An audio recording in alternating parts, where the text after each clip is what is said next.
Welcome to You've Got This with Sarah Hamaker, a podcast to encourage and equip moms along their parenting journey. Join Sarah each week as she interviews dads and moms like you and discusses the joys, challenges, and rewards of raising kids. Hi, and welcome to this week's You've Got This. I'm your host, Sarah Hamaker, and I'm glad you joined me. Today I have with me Traci Turner. Traci's worked with children and families for over 20 years as a preschool teacher, a preschool director, and in family social services programs, working with at-risk teens and young mothers. She's been married to her husband for, 20 years this year, right? And they have one teenage daughter, and they live in Texas, which I'm sure will be a shock to everyone when you hear her talk. So thanks for joining me, Traci. Thanks for having me. So 20 years, wow. Yes, it will be 20 years this year. Yeah, that's exciting. So, anything changed a lot in 20 years? I know it's not exactly parenting, but I'm just curious. I think we've just grown up together, and that, we got married when we were in our early 20s, and you just learn a lot, and you learn each other, and it's stronger now than it obviously was when we first got married. But it's a good thing to start out young and to kind of just grow up. And we've, seen so many changes in each other over the years, but we're hanging in there. And my 19th anniversary will be this year. We were a little older when we got married. But I'm just, after I look back, I think, golly, 19 years. And, we have 4 kids, you have 1 child. And, kids changed us. But I like to think that we still like to do some of the same things together as we did when we were first married. So it's been kind of interesting. I've enjoyed getting to know my husband as a father, and getting to kind of, as we've gotten older, still make that time to spend with each other. Absolutely. Yeah. Well, I always say that. I say the marriage is the bedrock, and then your parents secondary, and it's hard. It's hard for parents to think in those terms, and to think of themselves as a wife, not as a mother all the time. And that's a struggle I see with a lot of the families that I work with. Right. And then working with preschool families, you have the 2s, 3s, 4s, and 5s, right. I guess is kind of the ages, right? Yeah. So a lot of that is that exhausting hands-on parenting. Yeah. I remember. And those transition years. And and they're just stuck in that. And then I'll mention that to them, like, how's your relationship with your husband? And they look like I'm an alien or something, because it's not even on the forefront of their mind, that relationship. And so when I do talk to them about that, they're like, well, that makes sense if I could, get to that point. And I always just encourage them, you've got to maintain that relationship first.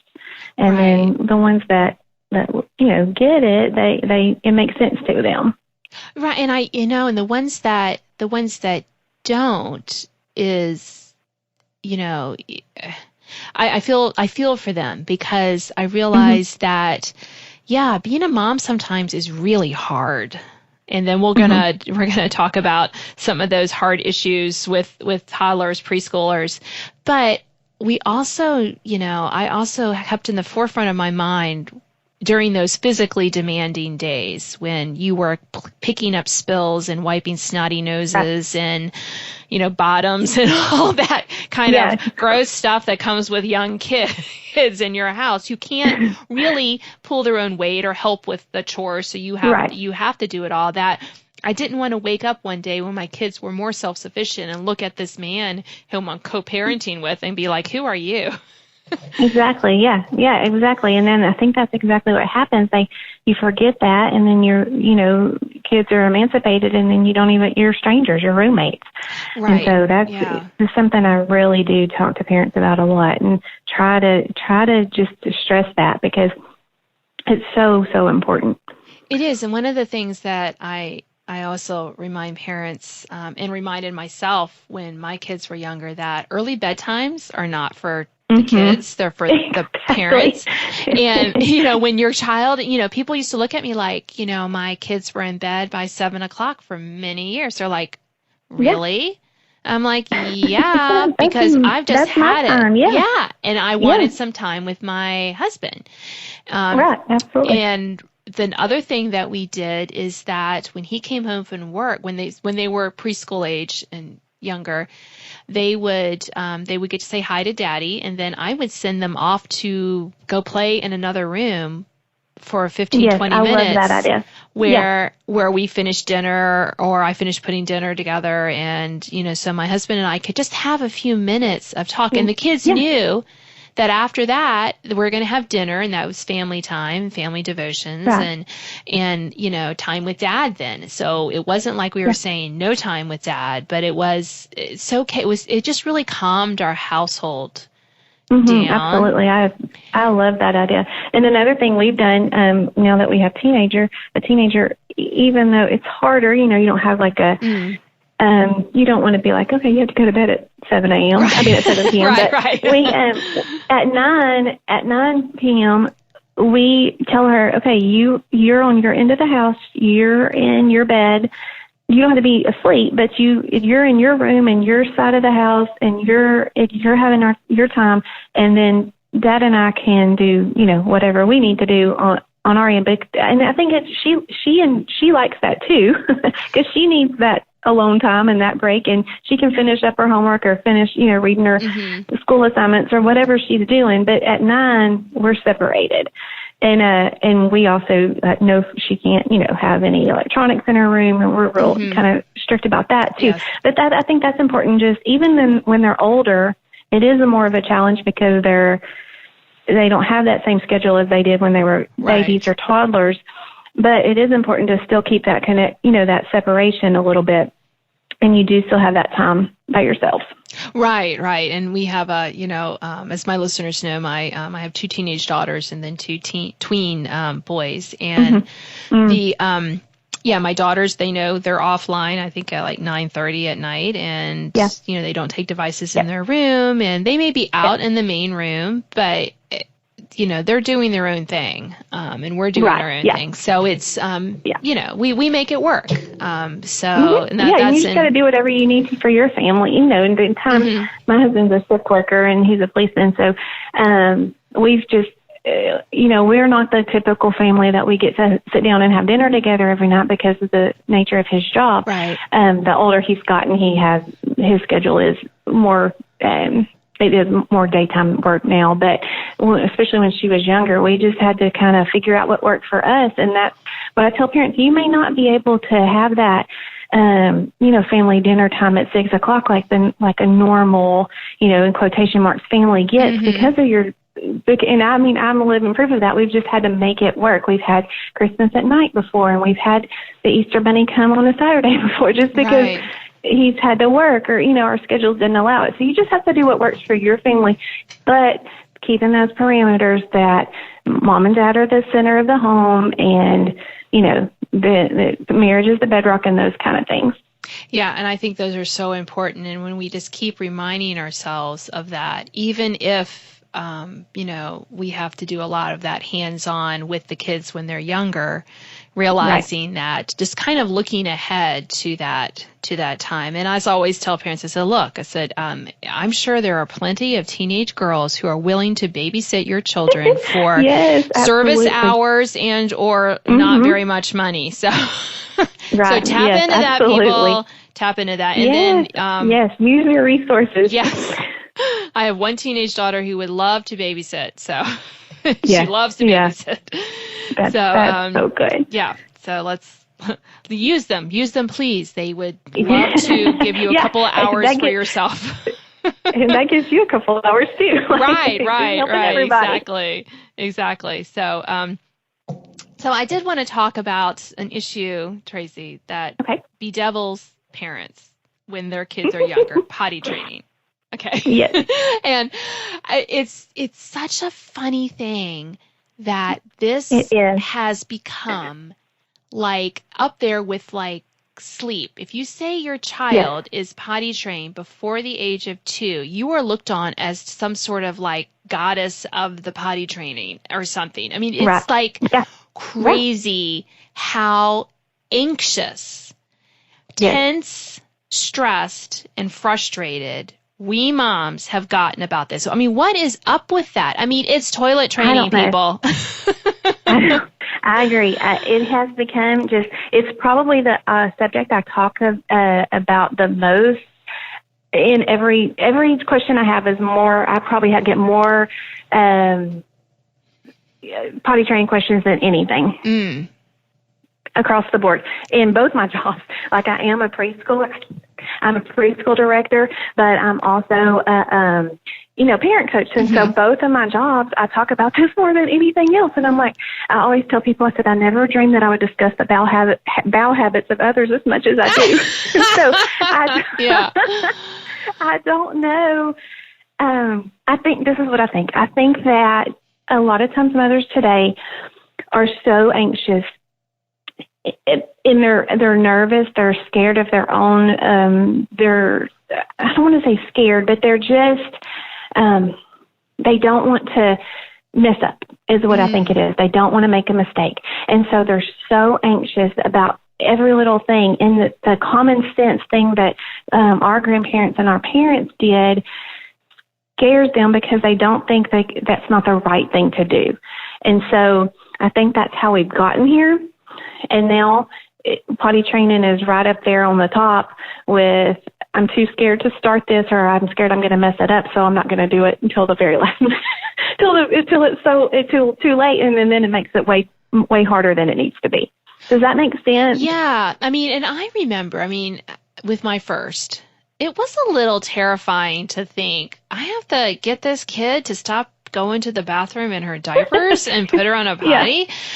And I think when I've talked to parents about this, mostly when we were just, moms, just kind of, moms with a similar stage of life as I was in. And I realized that part of it is that potty training is messy.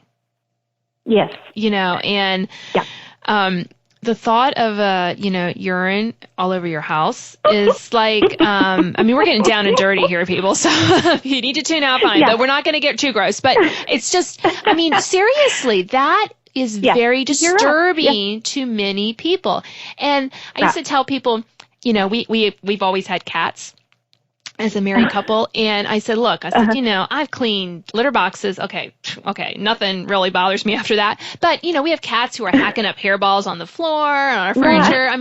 What's a toddler learning to use the bathroom compared to that? Come on. It's really not that much. Well, and so, I've said this a million times because I've heard it said by other parent coaches, but kids are gross and kids are weird and kids are going to misbehave. Kids are gross, and that is just part of it. And once you get that fact that I've accepted this fact, my kid's gross, and gross things are going to happen, then it makes it a little bit easier in the fact of like, okay, I'm going to expect this to happen. And then, when it does, I'm not going to freak out about it or something like that. And so I think that makes it a little bit easier if you just go in with that expectation of knowing that accidents are inevitable and you're going to have to clean up some.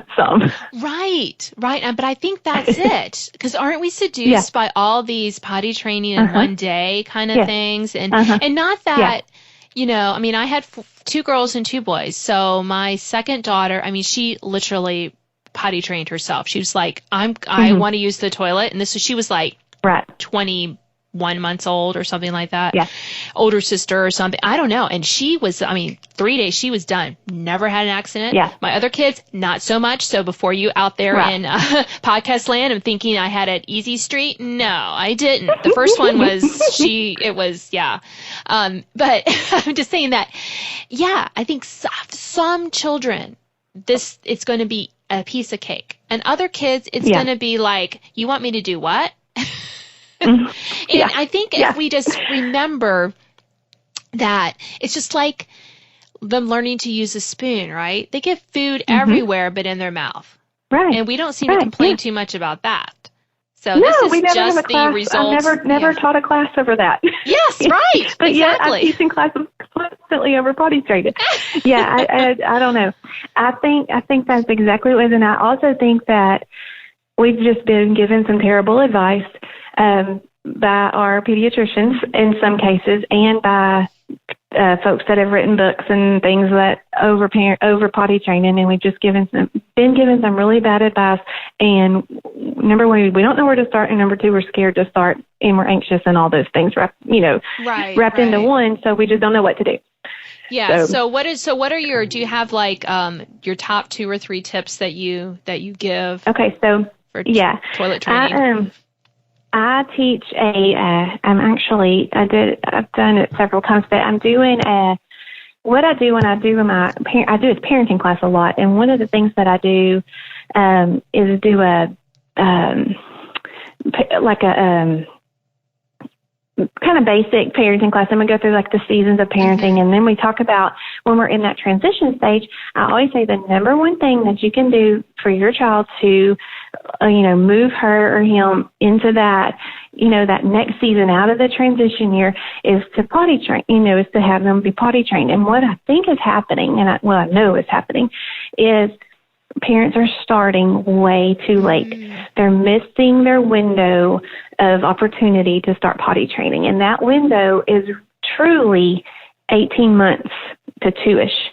We're not even starting until almost 3. Yes. And that is the main problem I'm seeing. We're starting way too late. By the time that they're 3, they do not, you've been their servant for 3 years, and now you're expecting them to make this transition and make this change, and they're just going to dig in, and it's going to be even harder. And so that's what I tell parents all the time, is to start early. And that goes against, though, what a lot of times what they're hearing from other experts and from their pediatricians. So that's a kind of a constant battle that I fight. But the ones that do listen and have started earlier are potty trained much quicker and don't have the issues that the others have. Yeah, I think, I think what holds them back when they start training at age 3 is that we forget how kids don't like change. No. And the longer that they're in this is reality for them. And when they get to 3, they start having that long-term memory, so they can remember things longer. And those and we kind of forget, those are kind of why the reasons that it gets harder to potty train a child the closer they are to 3 and beyond than it is the closer they are to 2. Because their reality has been, well, mom just cleans me up. Right. Yeah. And then change, and change is hard. Change is hard, but kids really don't like change. So that's my 2 cents. No, not at all. And absolutely. And they've gotten they've got a good gig going. Like, why change? Mom's been doing this for me for 3 years. And so, that's probably the number one advice that I give parents. And then the number 2 is just to don't expect overnight, just don't expect a miracle. I mean, it's not going to be, those 3 days or whatever. It might be. You might have a kid that just gets it. It was super simple. Right. But don't expect that. Because then you're just going to be disappointed. And so I do tell them, I said, accidents are inevitable. It's going to happen. Be patient. And then the main thing I want to stress to them is just you don't want this to be a stressful situation. When you're stressed out about it and you're anxious about it, your child's going to realize that. You want this to you want to be cool and calm and collected, and everything just goes super, you're not going to, when you're super, super nervous, and kids know that. Yes. And they're going to read that on you. And so I always just tell parents, this is going to be a calm process.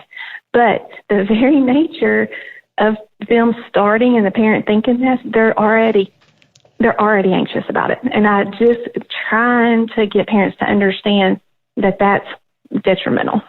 Right. And, true confession time, there were, when I was times during each of the potty training of my children, I would sometimes go lock myself in my own bathroom and just be like, okay, all right, just kind of get all of that anxiousness out, because there were some days where I'm like, really, I changed their clothes like a zillion times, or I cleaned up a lot, and I just thought they are never going to get this. And I was like, okay, wait a minute. It's okay. I would just try to keep that relieve that stress myself away from the kids, because I get it. It can be frustrating.